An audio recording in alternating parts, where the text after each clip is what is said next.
Formula One raced at its birthplace last weekend, and in the end, it turned into a very interesting race, with the sudden improvements shown by the Mercedes team. During the peak era of the Mercedes team, Lewis Hamilton was more dominant at Silverstone than any other driver, and he reminded us of that past success during this race weekend by recording his 9th victory at the British Grand Prix. As wet weather conditions played a crucial role here, the entire race weekend was full of unexpected scenarios. Welcome back to Total F1. This is our race report on the British Grand Prix weekend. But before we proceed, hit the subscribe button and smash the bell icon for more exciting updates.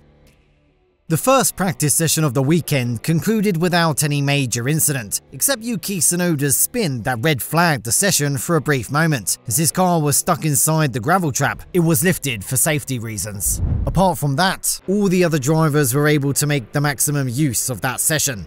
4 rookies got the opportunity to feel the taste of an F1 car, as some teams decided to test the skills of some junior drivers. Jack Doohan was allowed to drive Gasly's Alpine in FP1, and Oliver Bearman, who recently signed a contract with the Haas F1 team, was allowed to take Kevin Magnussen's seat. The F2 race winner Franco Colapinto was given the opportunity by the Williams F1 team to take the duties of Logan Sargent's car. Red Bull F1 decided to go with Isaac Hadjar instead of Sergio Perez for the first practice session of the British Grand Prix. Once again, McLaren drivers were the fastest of the session, as Lando Norris topped the timesheets with a lap time of 1 minute 27.420 seconds. Lance Stroll was the second fastest of the session, and he was sandwiched by the 2 McLaren drivers at the top of the timesheets.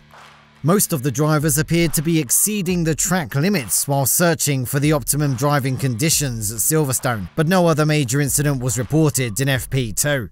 The McLaren drivers were able to top the timesheets once again, continuing their great momentum from the past few race weekends. Norris was the fastest driver with a lap time of 1 minute 26.549 seconds. Piastri was the second fastest in the session, behind his teammate.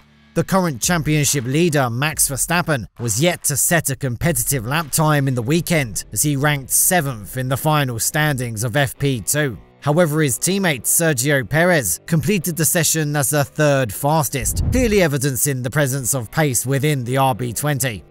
Drivers had to deal with wet track conditions in FP3 due to the rain falling overnight. Pierre Gasly became the first victim of this slippery track, as he got stuck in the gravel trap after losing his rear at turn 16.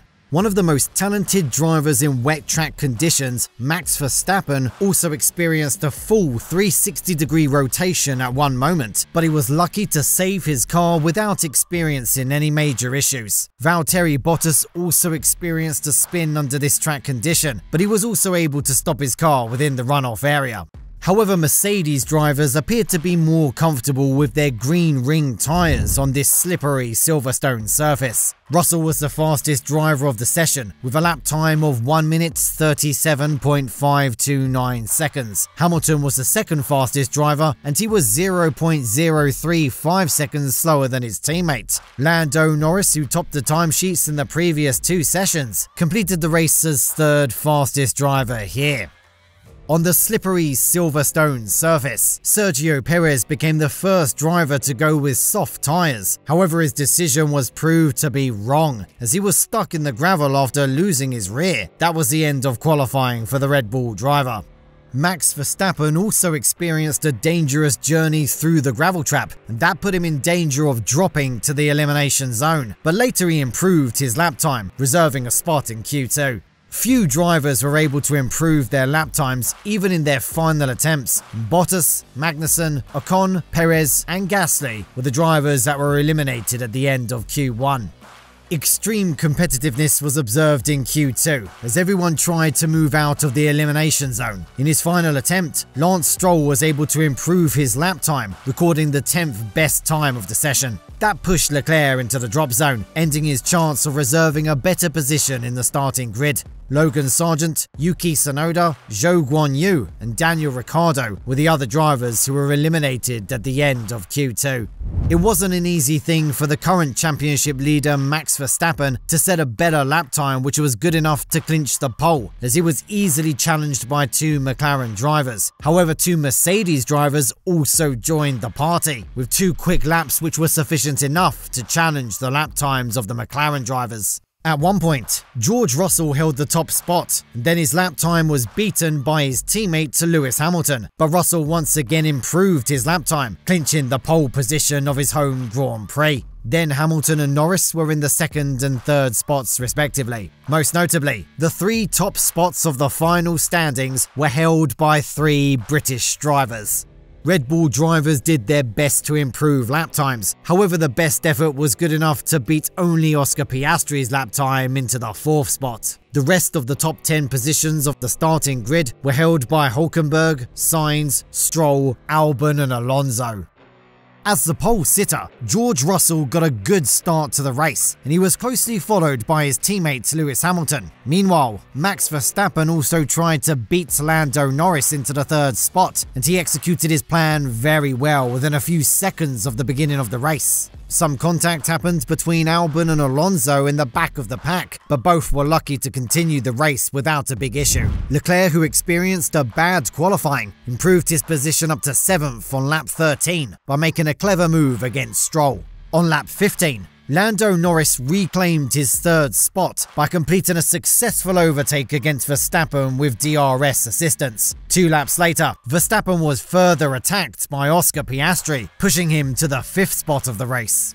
After chasing his teammate for around 18 laps, Lewis Hamilton decided to launch his attack to take the race lead. It was a really successful move under the assistance of DRS. Russell battled hard to retake the race lead, and both the drivers were observed to run wider in the next lap. This created the opportunity for Norris to come closer to the top 2 cars, and Norris was able to improve his position up to 2nd by making a brilliant move against George Russell on the same lap. When the rain arrived on the circuit on the 20th lap, the race leader Lewis Hamilton was observed to be struggling with the grip of his W15. Norris made the maximum use of that opportunity and completed a successful overtake against Hamilton into the race lead. Then his teammate George Russell also came closer, as Hamilton was not comfortable with the slippery nature that prevailed on the track at that moment. But instead of Russell overtaking his teammate, he was being overtaken by Oscar Piastri, who was in the 4th spot. Then in the same lap, Hamilton was also passed by this fast-moving McLaren Challenger.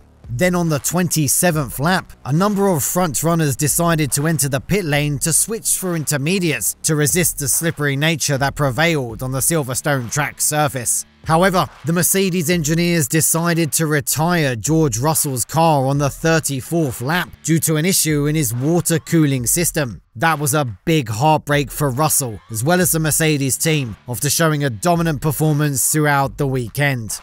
Both Hamilton and Verstappen decided to enter the pit lane on the 39th lap to switch into slick tyres, but Lando Norris made that decision 1 lap later. Norris rejoined the track behind Hamilton, confirming the Mercedes driver as the race leader.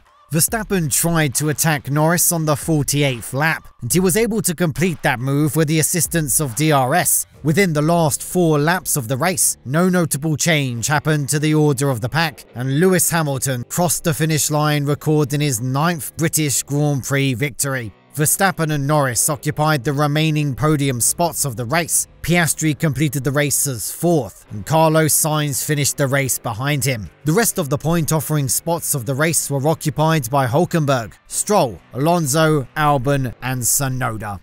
That's how the British Grand Prix unfolded, producing some surprising scenarios. The Red Bull team appears to have a new rival with the sudden improvements shown by the Mercedes F1 team. Silverstone is famous as a circuit that demands high speeds. Mercedes didn't show any struggles with their pace, delivering some brilliant performances. However, if George Russell would have not experienced a retirement, the outcome of the race may have been totally different.